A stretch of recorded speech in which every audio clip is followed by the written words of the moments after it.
रहे हैं डैनकाशी news channel. सच है तो बोलेगा।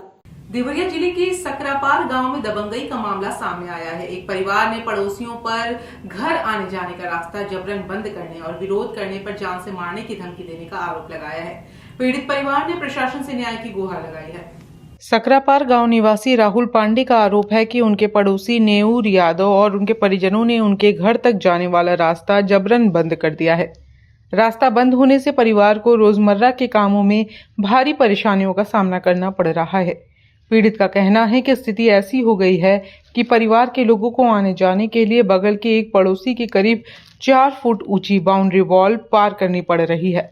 राहुल पांडे का आरोप है कि जब उन्होंने रास्ता बंद करने का विरोध किया तो दबंग पक्ष ने गाली गलौज करते हुए पूरे परिवार को जान से मारने की धमकी दी।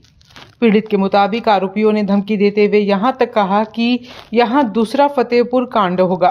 पीड़ित परिवार ने इस मामले की शिकायत मुख्यमंत्री जन सुनवाई पोर्टल, जिलाधिकारी, उप जिलाधिकारी और तहसील प्रशासन से की है। हालांकि अब तक इस मामले में कोई ठोस कार्रवाई नहीं होने का आरोप लगाया जा रहा है। पीड़ित परिवार ने प्रशासन से रास्ता खुलवाने और आरोपियों के खिलाफ सख्त कार्रवाई की मांग की है। हमारे जब तक थे तब तक वह रास्ता चालू था। अभी वर्तमान में नेऊर यादव द्वारा पूर्ण रूप से मेरे रास्ते को बाधित कर दिया गया, जिसकी सूचना मैंने जिलाधिकारी, उप जिलाधिकारी, प्रशासन सबको अवगत कराया। सबने जिलाधिकारी के दिशा निर्देश पे उप जिलाधिकारी ने स्थल निरीक्षण किया। स्थल निरीक्षण में पाया कि यह रास्ता सार्वजनिक रूप से प्राचीन समय से चलता आ रहा है। बावजूद उसके अगले दिवस मैं उनसे मिलने गया तो उन्होंने मुझसे एक ही बात कहा कि ऐसा है, मैं तुम्हारे लिए कुछ नहीं कर सकती। तो मैंने कहा कि महोदय, इसको आप लिखित में दे दो। महोदया ने उसके बाद उन्होंने कोई प्रत्युत्तर नहीं दिया। अगले दिन भरी कोर्ट में उन्होंने खड़ा होकर के मुझे विपक्षी के सन्मुख खड़ा होकर के कहा कि अच्छा इसका है, ये तो बदमाश है। मुझे बदमाश करार देते हुए उन्होंने कहा यादव से माफ़ी मांगो। तो मैं वहाँ कुछ बोला नहीं। शर्म के मारे मुझे बहुत ग्लानि महसूस हुई और मैं वहाँ से निकल के चला आया। फिर मैंने कभी इन लोगों के पास गया नहीं।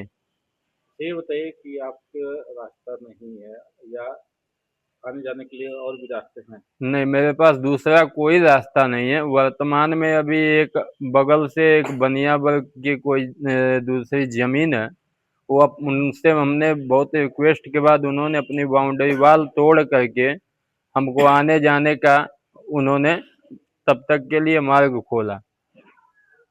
ये जो रास्ता है क्या कागजी रास्ता है? हाँ, यह कागज में हमने जब गांव की तकसीमी हुई तो उस समय मैंने मालखाने से जब हमने कागज निकलवाया तो उसमें हमारे मकान में उत्तर की तरफ रास्ता दर्ज है।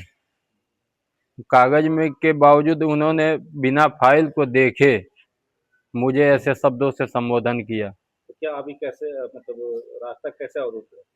अभी तो पूर्ण रूप से ईंटे से घेर करके उसको गोलबंदी करके उसको बाधित कर दिया गया है ताकि उधर से किसी को दिखे न कि यह रास्ता है। जिससे मैंने उसको मना करने का वो प्रयास किया तो उसने मुझे बार बार एक ही धमकियां मिलती हैं और एसडीएम महोदया के सामने भी वो धमकियां मिली थी कि अगर ज़्यादा परेशान रहोगे तो तुमको फतेहपुर सेकंड तुम्हारा करा देंगे। जो रुद्रपुर में जो घटना हुई थी वही तुम्हारे साथ घटित होगा।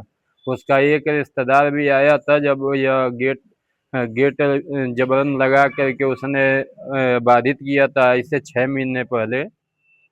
तो पूर्वांचल की खबरों से जुड़े रहने के लिए आज ही सब्सक्राइब करें हमारा YouTube चैनल डैनकाशी।